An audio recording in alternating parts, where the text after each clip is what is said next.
and welcome all participants for this workshop. And I will give my mic to Prashant to introduce himself, and then we can start for the workshop. Thank you.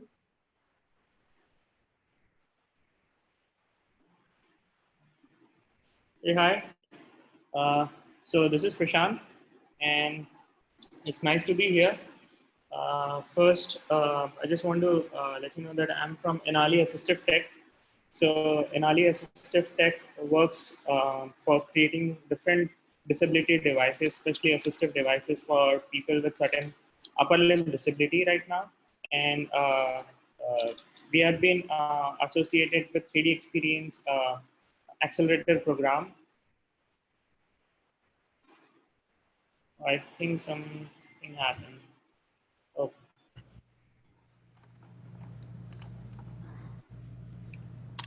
Yeah, we can hear you. I think we don't see your screen, Prashant. Okay, 1 second. So, sharing screen.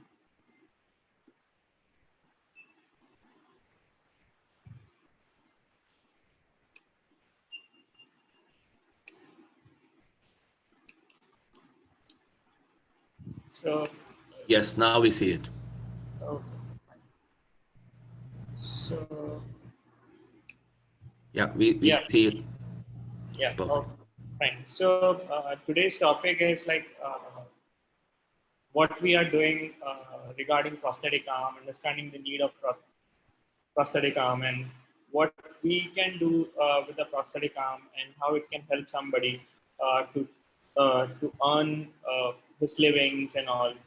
So this will cover a lot of topic from fitment to measurement, how to identify the patients, how to check them.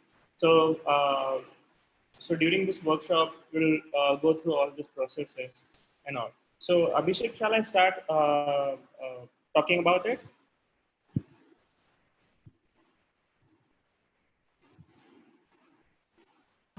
Yes, you can start, Prashant. Okay. So basically, Inali Assistive Tech is associated with 3D Experience Lab from last 1 year, and we have been working with accelerator. We have been associated with this accelerator program of 3D Experience Lab, where we got connected with Mr. Suhas. He's from he heads the Pune lab and the Asia head of 3D Experience Lab, and this is how we came to work with 3D Experience Lab. So today the topic is understanding the need of a prosthetic arm, and myself Prashant, and I'm the founder of Inali Assistive Tech. So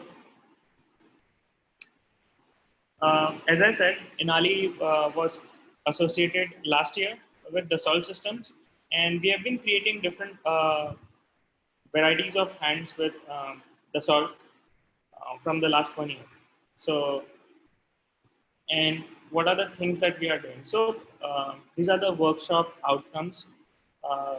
By the end of this workshop, you will see or understand the need of a prosthetic arm, design and fabrication process of a prosthetic arm, how the fitment and the trainings are done once the fitment is done to a patient.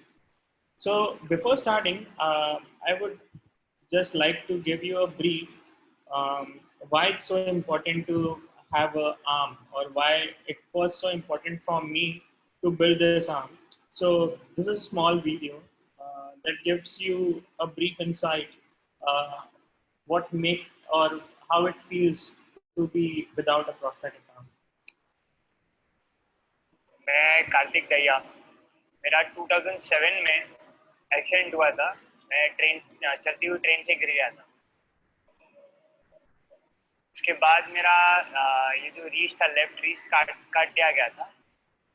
उस समय गांव में धान की खेती खत्म होती है, पुआल और बजई होता है, जो कि वो गाय भैंस को खिलाया जाता है। उसको बारीक बारीक काटते हैं, तो लगा रहे थे कटा, वो एकाएक अंदर ऐसे रखा था, बात दूसरे से कर रहा था। वो मशीन स्पीड में चल रहा था, वो अंदर गया, जोर से चिल्लाया, उसने उतारा। मुझे सब कुछ पता है, दिखा, मेरा हाथ नहीं है कटा, लोगों ने बोला अरे उसको लेके वो करो, लेकिन वो इतने छोटे छोटे टुकड़े में कटा, उसको हम इकट्ठा भी नहीं कर पाते। जैसे हाथ नहीं थे, बहुत लोग सोचते हैं कि बारे में ये कर पाएगा कि नहीं कर पाएगा। तो मेरा भी इंटरव्यू लेते थे काम के लिए, मैं जिससे मतलब एक हाथ से जितना काम कर देता था दिखा देता था, तो यकीन करते था, तब जाके फिलहाल में जॉब करा। In 2015, I met a small 7-year girl. She was missing her both limbs, and that was something really touchy to me because the way she was living was really hard for someone to live without limbs. I thought, why not to gift a prosthetic arm to her? And when I approached to a company, they quoted me 24 lakhs. Can you imagine a 7-year small girl and just a moment of arm, and it would cost 24 lakhs? In every 10th minute, there is one amputation. More than 500,000 people lost their limbs every year, and 85% of them are still living without any solution. And I think it's a big problem. And I believe technology has the power to solve this problem. And that's what we are trying to do through Inali Foundation. The reason for which we started this campaign was a year back, I was just traveling to my city, and on the way, I found a person with a missing limb. And I just tried to approach him and ask him if he can come to my place and we can fit him an arm. And his father said, no, they can't come. So when I just asked them, why don't you come to Jaipur if you are getting it for free? They said, like, if I come to Jaipur and leave my job for a day, my family have to sleep without food. So that was the point. I thought, like, there are many people for whom it's really difficult just because of their social and economic condition to reach us. That was the big reason for which we thought, let's start some campaign and reach them who can't reach us. So we started with Mumbai. There are many people who are in need. We have to reach them, and let's make them smile and give them the satisfaction and have those satisfaction inside us that we have done and make a difference in their life. ये left हाथ से 12 साल बाद मैंने पानी अपने हाथों से पिया। इससे हम लिख भी सकते हैं, इससे हम पढ़ भी सकते हैं। अगर ये नहीं है तो इससे तो कर सकते हैं।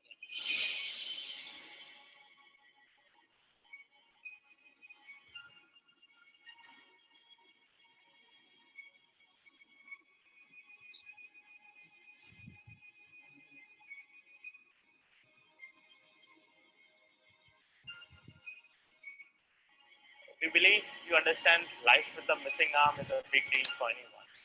And that's the reason we started this initiative. And we invite you to be a part of our initiative and help us to make a difference in someone's life.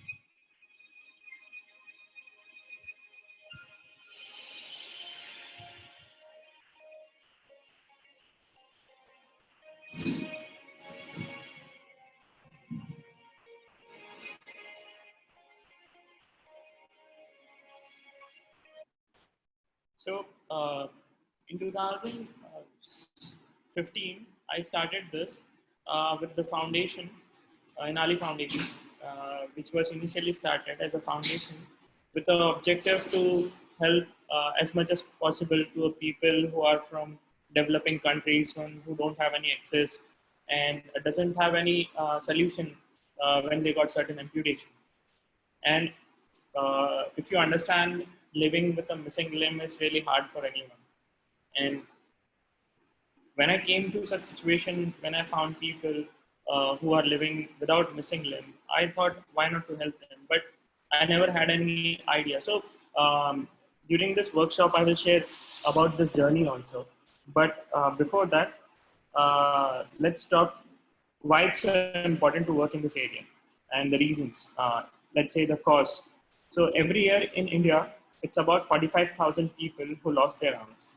85% of them cannot afford, not even aware of such solutions. And today's most affordable prosthetic arms range from 80 to 50 lakhs, which if I talk about in US dollars, that would be $120,000 or maybe $30,000 to $40,000. And for a country like India, it's really unaffordable for such solutions. So how I came into all those stuff was I got a chance to meet a guy named Nicholas. So let me show. So this is a guy, his name is Nicholas, and he was from France. In an accident, this guy actually lost his right arm. But instead of crying, he actually made an arm for himself. And I was really interested, and I thought, why not to take this as a project? One day while working on a robotic arm, I got a chance to meet a 7-year-old girl. And when I noticed she was missing her both upper limbs. That was the first time I saw somebody with a missing limb. And she was a small girl. And the way she was living her life was quite different. And unaware, like when she was going to grow up, how people will be responding to her and what they will think about her, like who's going to get married to this girl and a lot of stuff. So I thought, why not to help this girl by gifting 2 prosthetic arms, and I approached to a company. So when I approached to a company, they quoted me 24 lakhs. That is nearly about, I could say, the quote was nearly more than 20,000 US dollars. So I was really shocked and thought, like, let's find how many people need this. And this was the number that I found at that time. So that was the biggest reason that brought me into this project, to work for people with certain upper limb disability, and mostly for those who doesn't have any access. Now, what are the current solutions that are available for this project? So there are companies who make this prosthetic arm. Either they are expensive or the product are quite different. If we see globally, there are few companies like Autobot, B-Bionic, iLim, or also, which are highly expensive. Let's say we can't even think to buy these products in India.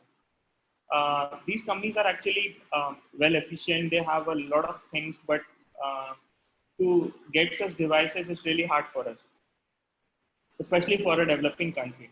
So the current solutions that are available were not actually available for any developing countries like India. So this was a second thought that brought me to make something which could be more affordable for any developing country.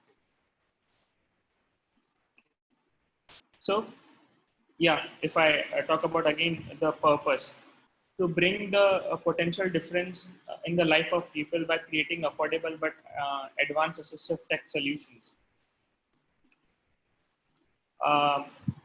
So we started in May 2018.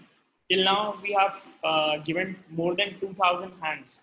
A lot of NGOs we have been collaborating. Major corporates and industries bodies had awarded us. We have people from Rehab Council of India who do all this stuff for us. So as I said, the journey was in 2014, I got an inspiration. Then in 2015, I get connected with an NGO named Jaipur, which is actually known as Bhagwan Mahavir Viklang Sahayata Samiti, which is in Jaipur in India. And they helped me out with a small funding to make some hands. Then in 2015, I made for my first prototype. 2016, we came up with a full-fledged manufacturing. Then we had a trial with different patients, had a feedback, and now we are moving on with different designs and innovations. What sort of recognition we have got so far? It's like Infosys Social Innovation Award we have got, James Tyson Award we have got, and about NASCOM Social Innovation. So this is somewhere we have talked about the product. Now, what's the difference in current prosthetic devices and what we have been designing so far?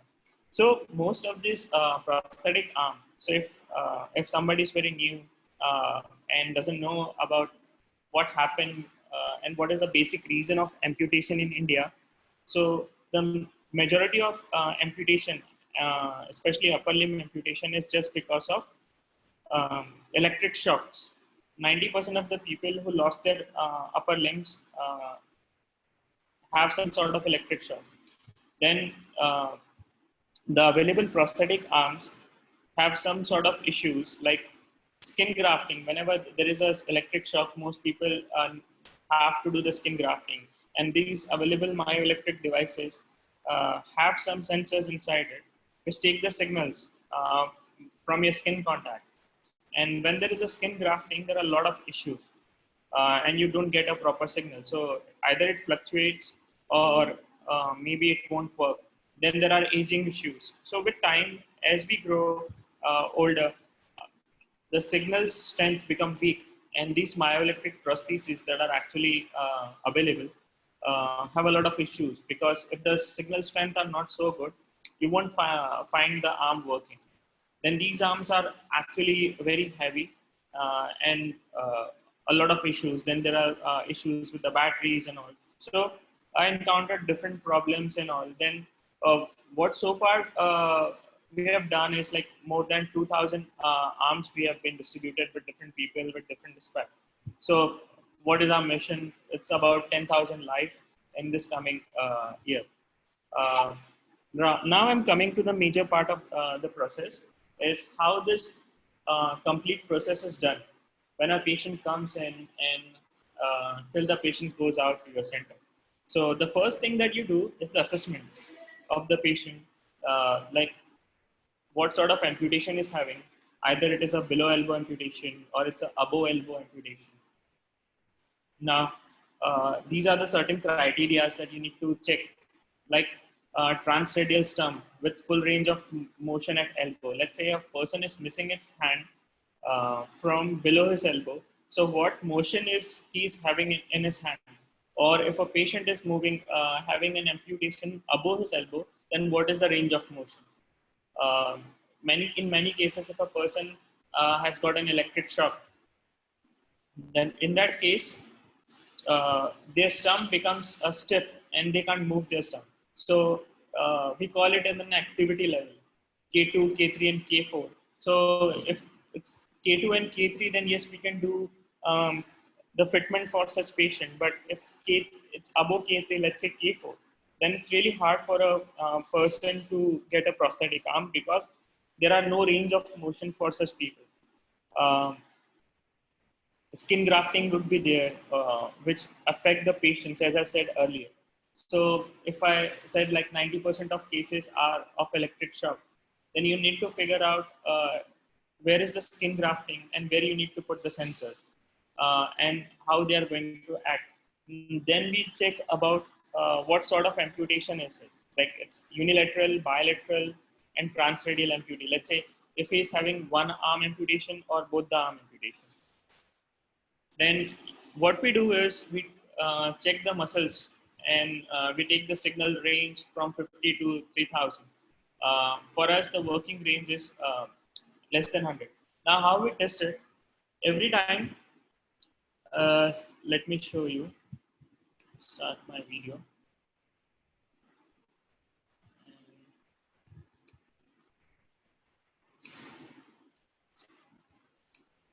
So you guys can see me, right? Let's say if I'm having a sensor here and I need to check the range of motion or the signal strength. So what we have is we keep a sensor at a certain distance from your hand, and we ask the patient to move his muscles. So whenever I move my muscles, there is certain action of flexions in my muscles, and I can detect those flexions. Now I have to check at which point the person will actually having the good muscles movement, and we take those points and then we use our sensors at those places or put our sensors on those places, and again check with the software either we are getting those signals or not. So let's say when I was talking about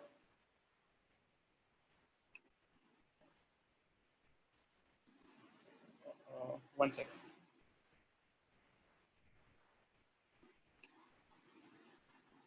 When I was talking about the signal range. So for a good signal range any muscles movement is between 50 to 3000, and working range. So we keep a working range of 100. Now, how it works? So it's like a working principle of IR sensor. It transmits a light, and then whenever your skin movement is done, it reflects back and give a signal again back to the sensor. And this is how we detect the skin movement, and we do the fitment for this process. So this is our normal condition where no muscles movement. When there is a skin surface and there is a movement in the skin, it detects. We need to keep the sensors at a gap of 2 mm. So there is a deflection in the distance between the skin and the sensor. It detects the movement, and it gives us signals to the controller, and that make it move. So once, like, if you see the picture clearly, you will see 2 dummy pieces. These are the dummies of the sensor that we are going to use it. So whenever you need to check, okay, you check with the sensor where the muscles is good, and we take those 2 points and we keep these 2 dummies at both of these points. Once you have once you have done the finalization that, okay, these are the 2 points that you need to be you need to take for testing, uh, then you do the casting part. So you put these 2 dummies over the stump of the patient, and then you wrap up with a film, what you call, it's a kind of plastic which you need to put on the stump of the patient before taking any cast. So when you take it out, so it can come out easily. So you need to put some Vaseline or some a solution over his hand, so you can take it out very easily. So once this is done, you take the cast using a POP bandage, plaster of Paris. So what we do, we dip plaster of Paris bandage in water and then put it over the hand or the stump of the patient, and the complete casting is done. Once the casting is done, we take the cast out. Now you get all those markings and the places where the sensors should go. Now, once you get this cast, fabrication of this cast is started. Like, you make an inner socket. You pour. So let's say if I get this cast, I will pour some POP inside it, plaster of Paris again inside it. I will remove the cast and I get a solid mold. And after getting that solid mold, what we do, we take an HDPE sheet. It's a sheet which can be easily thermoformed, and you heat that sheet and put it over the mold. So it take the exact shape of the patient's stump, and you can see actually there are 2 places where we have got the space for the sensors. Now, this is the inner socket that we have got. Now you can easily see that I've put those 2 sensors inside it. So one is on the white color thing is the sensor that we have put inside.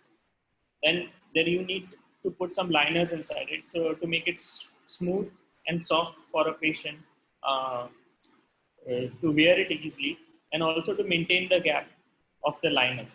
Let's say if I was talking that there should be a 2 mm gap between the sensor and the skin of the patient. So that's one thing. So this is how we put it inside it, and this is the inner socket that is ready for use. Now we give it for testing to the patient. Their sensors are inside it. It is attached with an arm which is used for testing, and we train this patient for at least 1 or 2 days and let him to learn whatever the procedures, or how to open a hand or how to close a hand, how to stop the hand in between, whatever required. We give a complete set of training to the patient. Then once this training is done, there is another need to do the extension of the inner socket. So let me show you again. So if I say I'm having an amputation from this part of my hand and I've made a cast, but still I need to extend this socket to this place. So again, I have to take a POP mold and extend this socket to a certain height. So it should match my both arms length. And once it is done,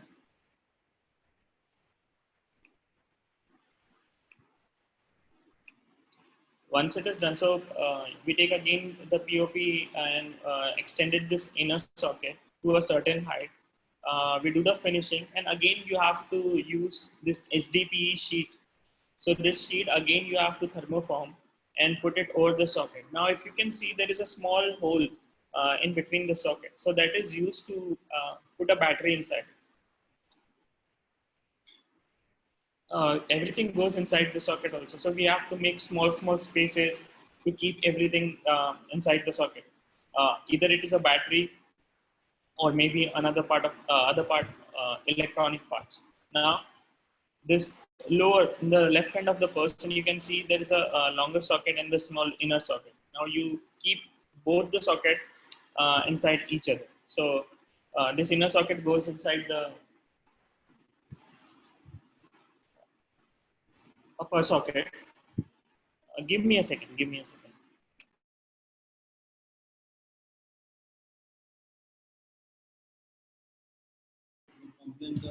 Yeah. So the outer socket and the inner socket now are mixed with each other. And then the thing that we need to do is give the final training to the patient. So you can see here the patient is using the hand to use different stuffs. Now, there are few things that I need to show visually and think how things work. So currently we started with this hand. I hope you guys can see see the video, right? This is a hand that we actually created, and you can see this is a socket, right? And this is the upper part where you can see the fingers and all thumbs and all. And when I was talking about just the socket, so this was the complete hand that we have designed. Now, before how it was looking. So now this is the socket, and it is designed in the same way as I said. These are some pads that you need to use to strap it to the patient's elbow. So it should be like, should not come out, and should have a good strength so you can lift a lot of weight. Then what we do, we assemble the other part of the hand and then you can fix it. So it becomes a complete thing. And how it works was like, the one which I show was with myoelectric sensors that sense your skin movement or muscles movement. And then we also work with the sensors which have some electrodes which takes those signals. But the time we started working on that hand was we found a lot of bugs with those things. So what we came up with a small idea, why not to keep some switches or limit switches inside it. And whenever you press it, it opens and close. So basically this hand is for those people who works in a factory or works at certain areas where you wanted to do some hard stuff, or where there should be a large wear and tear, and he need to uh, work in some areas where he need to be very fast. The Myo hands are quite slow as compared to the electric hands. And uh, apart from that, these Myo hands are quite heavy because, so let's say if I talk about the Myo hand, so this is a Myo hand. So it comes with all the thing that I was talking. So there are liners. This is a liner. Then let me take it out. So you can see I took out this liner. I made some holes for the sensor. So whenever it goes inside, it looks like this. Now, if you see closely, you'll find one sensor is here and another sensor is here. And this is an inner socket, the first one. Then this extended is the outer socket. And then we put the gloves over it and the other electronic part. So we try to make it as good as possible and look like a real hand. So the person can get a natural feeling for that. Somebody's texting.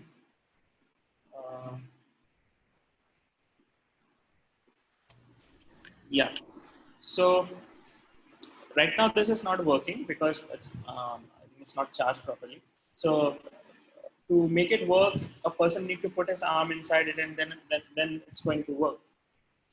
But this is quite simple. You just press it and it works. So in India, we find like we as I said, like we put it about 2,000 hands, and out of which we take a lot of feedback from different patients asking for what do you want and what you don't want.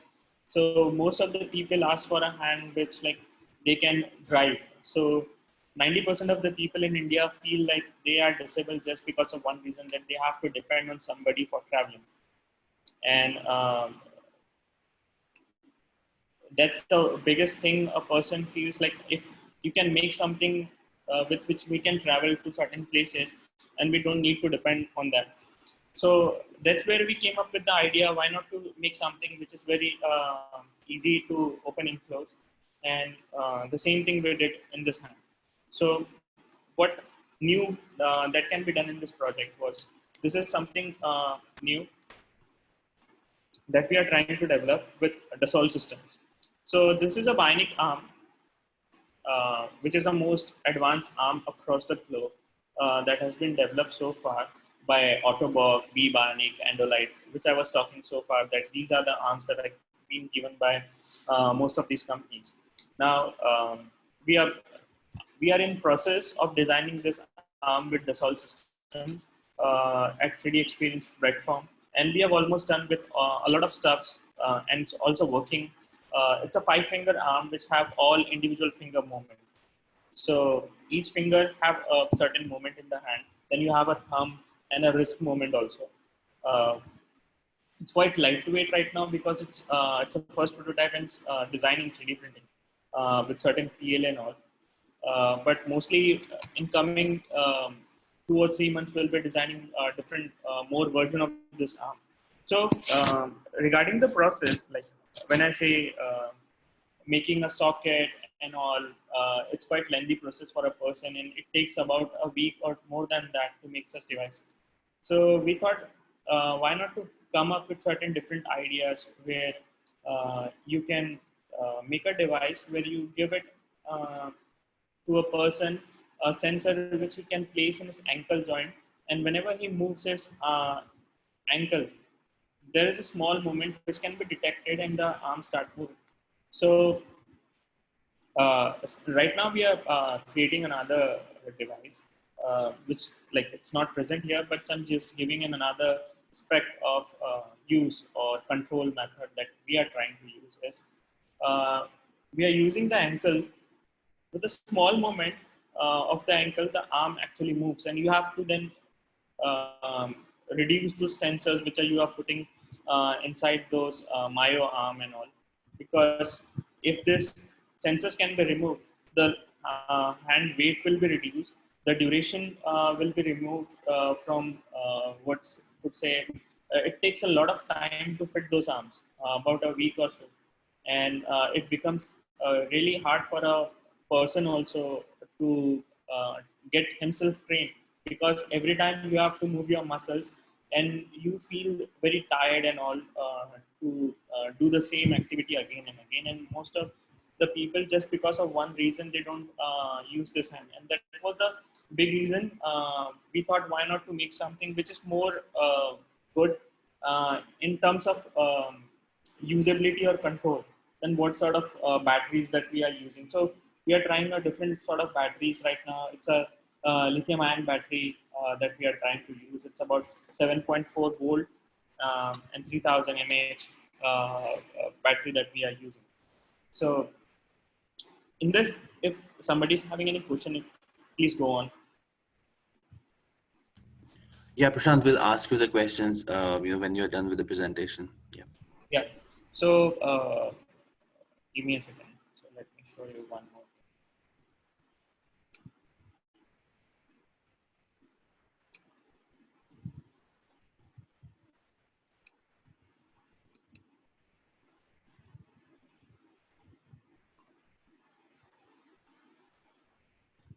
Uh,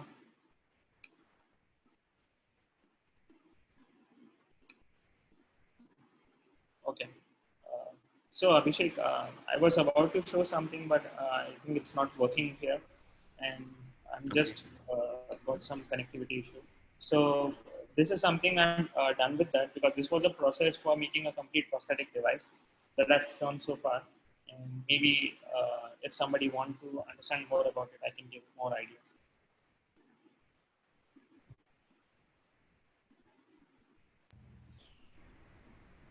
Okay. Yeah, so on a side note, Adriana from Fab Care, she had to leave, but she contacted. She wants to contact you for something, so I have connected you guys. But I would request everyone, if anybody has a question, uh, please come here on the chat window. So one of the questions from Dean Rose, thanks Dean, is can people hold a pencil and write? Yeah, sure, for sure. If you have seen a last video in the first beginning that I've showed, people can write with this thing. Let me show you again. So here, लेते थे काम के लिए there is one can't read them लिख भी सकते हैं इसे हम पढ़ भी सकते हैं अगर ये नहीं है तो let me share my screen again. Yeah.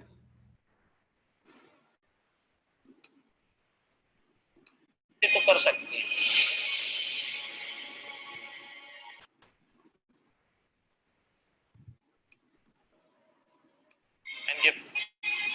अगर ये नहीं है तो इससे तो कर सकते हैं Here, this person wrote with his hand for the first time after I think 14 or 15 years. Yeah, Prashant, we still see your searching this Mac screen. Oh, you can't see my video? Yeah, just minimize the screen, searching this Mac. No, it's minimized already. Okay, yeah, maybe you can, yeah, share screen again or something like that.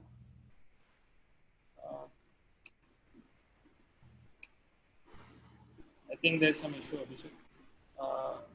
Not sure what's going on.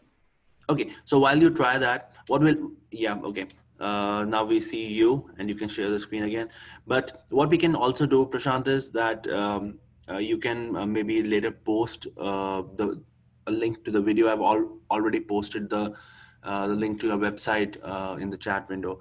The other question is that what are your next steps in terms of like what are your dreams? Where do you want to go from here? Okay, so I started with upper limbs, but currently working with the soil systems.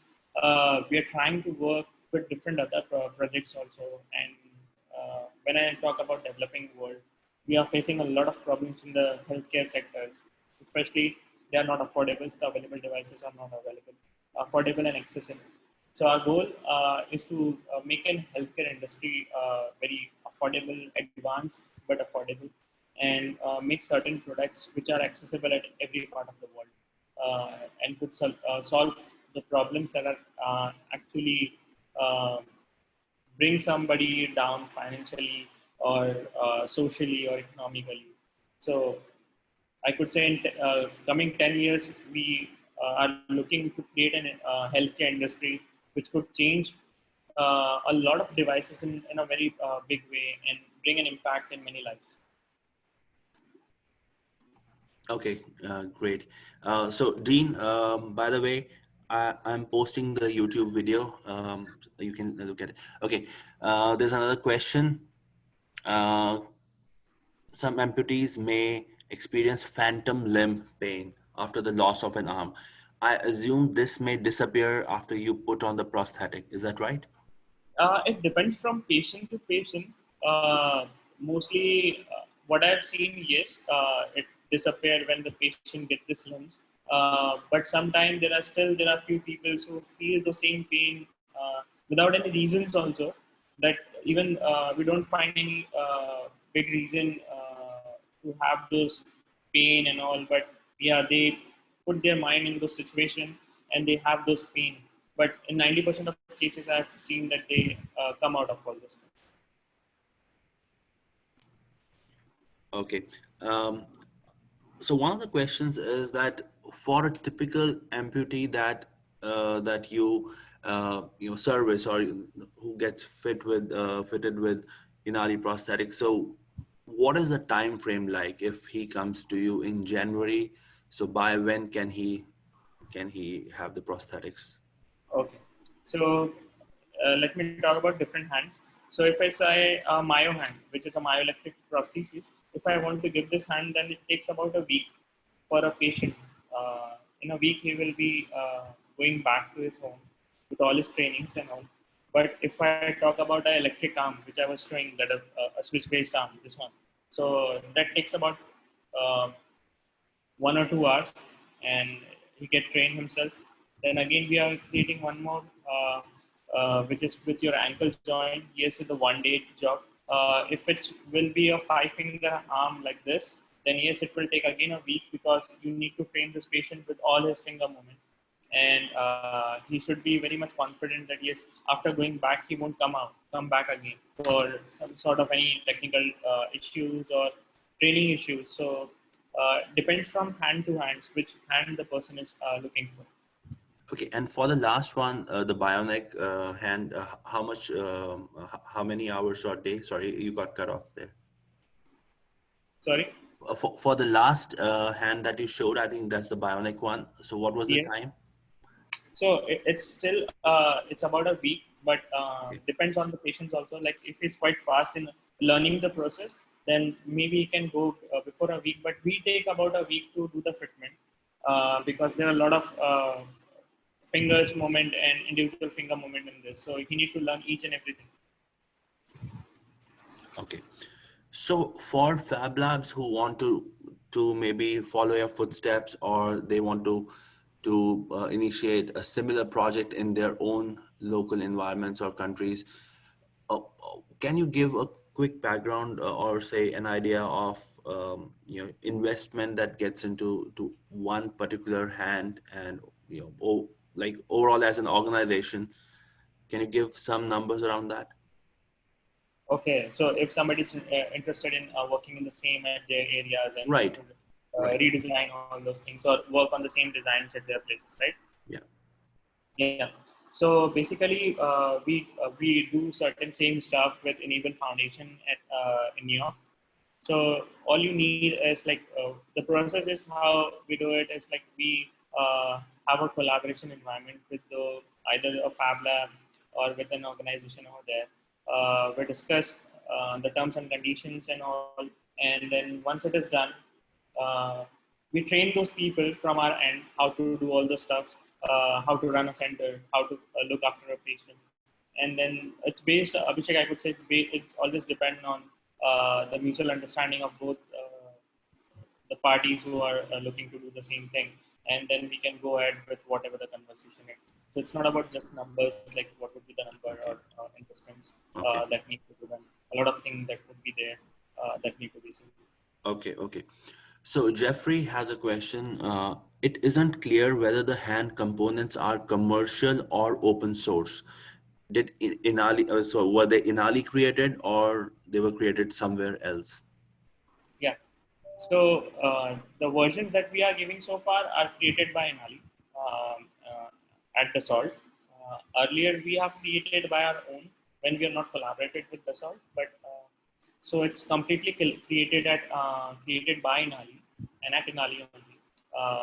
These bionic arms are being created at Dassault with the help of Dassault Systems, a 3D Experience platform. Yes, there are few designs that would be open source, but we are actually looking for creating some, let's say, removing some bugs. Those are in those designs. So we are trying to make some 3D printed designs that could be open source and can be replicated across the world. And anyone can just print them and fit it to somebody who's looking for some prosthetic arm. Even I've been a part of Enable Foundation. So Enable has some sort of open source arms, such as a gripper arm. I could give more details about it. Gripper arm or Mayoko. So that's the arm which are open source and can be easily replicated at anywhere and even give it for free. What we are doing is, yes, we are doing it for commercial also, and we are doing it for a cause also. We have certain sort of hands that are done for free without any charge to a patient. When I say there are 90% of people who can't afford it, there are 10% of people who can afford it. So we look after the 10% people as our source of income, and the 90% are those who can be support with a basic arm. So through our foundation, we support them, and we have certain different other areas also where we sell those products. Okay. So, uh, what is at the average life of a prosthetic that you fit? Does the person have to come back in 1 year, or like what are some of the shortcomings or disadvantages, I would say, of of a prosthetic? So basically, we have tested this hand for, let's say, 5 years. We have done a cycle of testing for 10 lakh cycles, so which gives us a cycle life of 5 years. But we give a warranty period of 2.5 years, which comes under the regulatory board that a hand must go for 2.5 years. And the things that could come in terms of maintenance would be if there are some technical issues, such as a person is not charging the battery properly, or he's have done the wrong connections, or maybe he have poured the hand in water or something like that.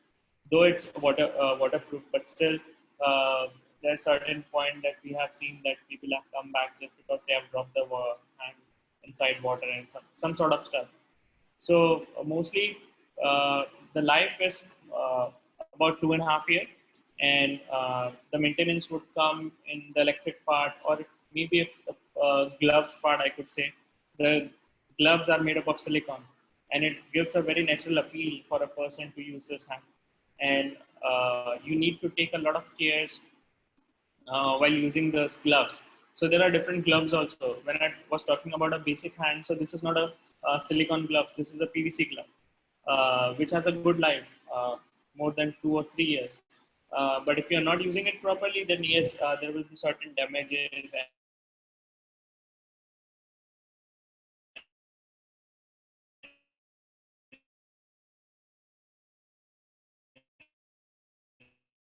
the color will fade off. So you need to take off those things. Every part has a different life, but yes, the complete life would be more than 2.5 years. Hello? Okay, yeah. You got cut off a bit, but yeah, okay. Um, so, have you encountered any cultural issues or barriers while implementing any hand that some people said that no, culturally, because I mean that could also be an interesting thing for attendees to know. Yeah. So, what response that I've got was for, let's say, when I was designing a hand, something like this with 3D printing, which was not having any cosmetic appearance and all, we got a lot of rejections just because it doesn't look like a hand. Nobody wants it. Even it has individual finger movement and everything. People used to say it should look like a hand, it should have a gloves over it. So earlier, the hands that we were using were like made up of metal or plastic parts, as it is used in the Western cultures. Like everybody wants to look like a robot. But in India, what I've seen, this culture is quite different, and they won't accept anything like this which doesn't look like a hand. They feel like they can't go outside and show their hand to the people. So yes, aesthetic is very important in India.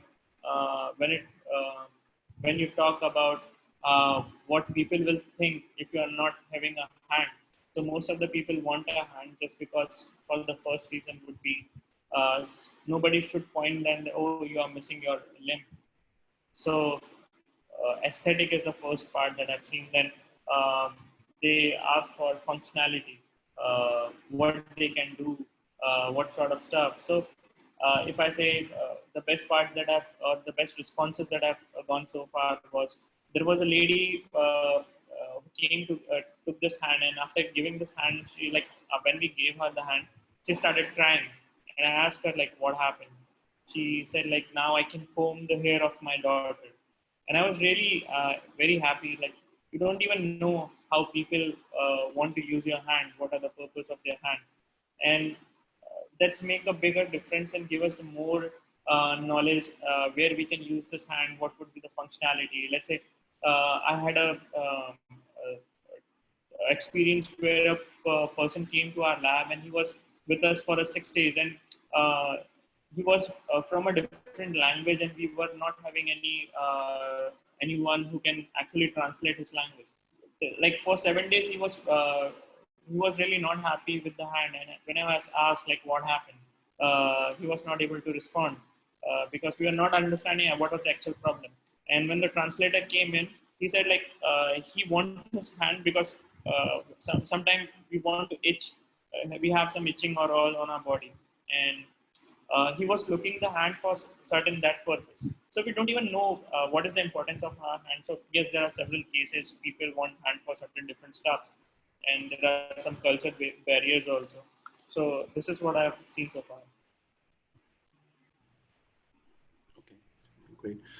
So you might have seen, and I think that you have studied all the different approaches or variants of prosthetics, that are very popular, from enable to other ones. So what do you think? Where do other designs, or maybe your design? What is one thing that you would like to improve in these designs? Okay. So that would be the control, um, the control system, because it's really important, and that's add the value to your hand. A lot of what I've seen so far is those who are making this prosthetic arm are actually trying to follow the same thing which are being followed by these companies who are in this field from last 100 years. Like if they are using a myosensors, everyone is trying to use a myosensor. And they are really aware that these sensors make it really hard for a patient to use it. But still, the same thing is happening. And which is the major event for rejection of the hand. So the thing that I'm trying to improve is like the control system and the functionality of the hand. Okay. Anyone has any other question?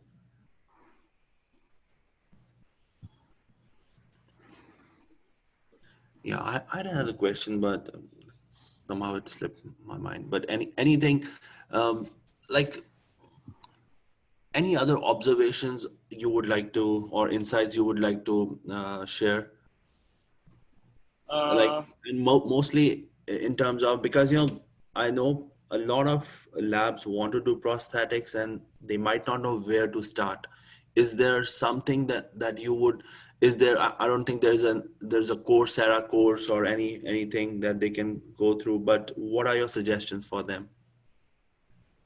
First thing, like let's say when I started, even I was not aware what to do, where to do, and how to do all this stuff. The best thing which make you or give you a success in all those things is how you understand the people for whom you want to work, what they are looking for.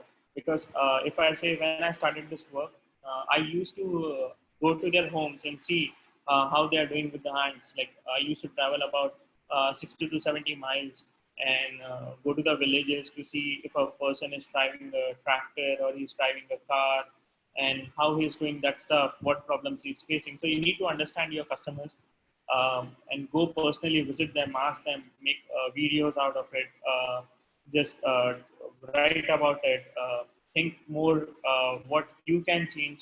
So if I say, for an example, when I started working, the first hand which we made was with a sensor was in another finger of the hand, and there was a long belt that comes to the another hand. You need to push it to open and close it. So I used to take feedback from the patient and ask them. So they said like it's quite not good for us. Can you make it something which can be easy for us? So we bring that mechanism in the shoulder. Now you move the shoulder up and down and the hands work. Again, they feel like the shoulder start paining. Can you do something? Again, we took the feedback. We brought it here to one shoulder. Now, the best thing that I found was one feedback I never found from any patient, but one patient came to me and said like, can you make something which I can put by myself? I don't need anyone else help. So it's all about feedback, how you uh, go in their shoes, talk with them, and think about it. And that's make a bigger difference for how you can bring a good product out of it. Okay, perfect. I think we have one more question, and we have time for one more question. Jeffrey is asking, what are the limitations of the free hand gripper only, something or something else? And what is the meaning of the name Inali? Yeah. So gripper is something which is a thumb and that looks like this, and there's a rubber band inside it. So whenever you pull it, you need to pull it with your another hand.